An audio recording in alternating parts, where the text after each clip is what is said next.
Cet enregistrement a été réalisé par le logiciel, votre PC prend la parole. Le lendemain de notre arrivée, c'est le dimanche des Rameaux. Le jour est donc tout indiqué pour se rendre au Mont des Oliviers, et à Jérusalem. Pour une partie de notre groupe, c'est la première fois. Certains en effet sont déjà venus l'année dernière. Forts de leur connaissance des lieux, acquise près d'un lazariste résidant à Bethléem, ils vont être les meilleurs des guides. Toujours est-il qu'avec leurs commentaires, j'ai tout à coup retrouvé le pays familier sorti de mon imagination d'enfant. Je me sens beaucoup plus à l'aise avec mes souvenirs dans les rues de la vieille ville de Jérusalem, et sur le mont des Oliviers, que dans les autres lieux saints. Les murailles des croisées entourant la ville ressemblent tout à fait aux images de mon enfance. Les petites rues que je parcours sont aussi ressemblantes à celles du livre d'histoire sainte, à l'école de Chauchet. Mais ces dessins des livres scolaires reflètent-ils une image fidèle de la réalité historique? Sans doute non. Une partie du mont des Oliviers, qui est en réalité une grande colline, est transformée en un grand cimetière juif. C'est une surprise de voir toutes ces tombes. Les anciens de notre groupe expliquent que les Juifs voulaient être enterrés là, au plus près de la colline sacrée. Au cours des siècles, ils ont enterré leurs morts près des ruines du temple de Salomon. Par la suite, ces tombes ont été profanées ou endommagées plus ou moins gravement par certains fanatiques palestiniens ou autres. Une centaine de mètres plus loin, séparés par la route, nous rejoignons un champ d'oliviers.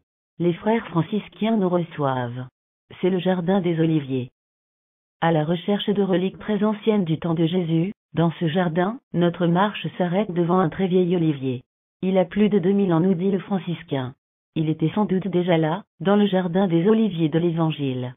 Tout petit et tout jeune arbre, il était sans doute déjà planté à cet endroit la dernière nuit de prière de Jésus, avant son arrestation par les soldats romains. Le frère se contente de nous lire un passage du récit de la nuit de la Passion. Et l'imagination fait le reste. Les petits sentiers descendent vers la vallée du petit torrent du Cédron. Ils rejoignent les murailles de la ville. Ils remontent vers le temple, et le cénacle, lieu du repas de la Cène.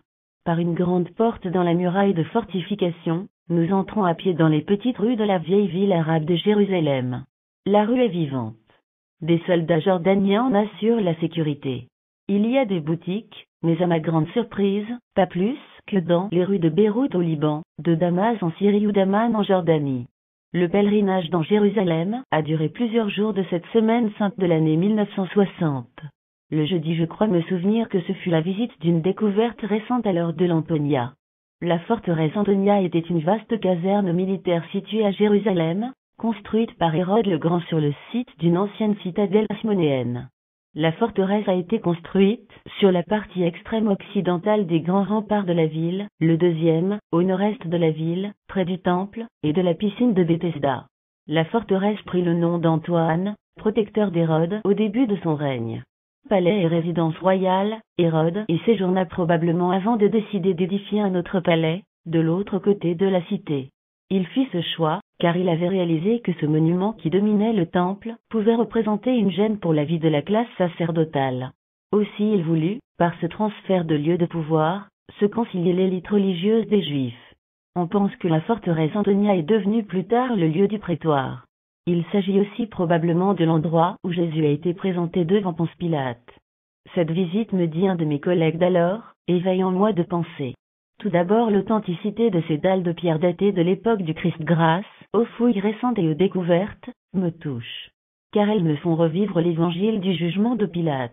La situation de l'Antonia près de cette grande esplanade du temple m'explique plus précisément le scénario de ces événements. C'est de cet endroit que le vendredi notre groupe de jeunes pèlerins enseignants au Liban prend le départ du chemin de croix.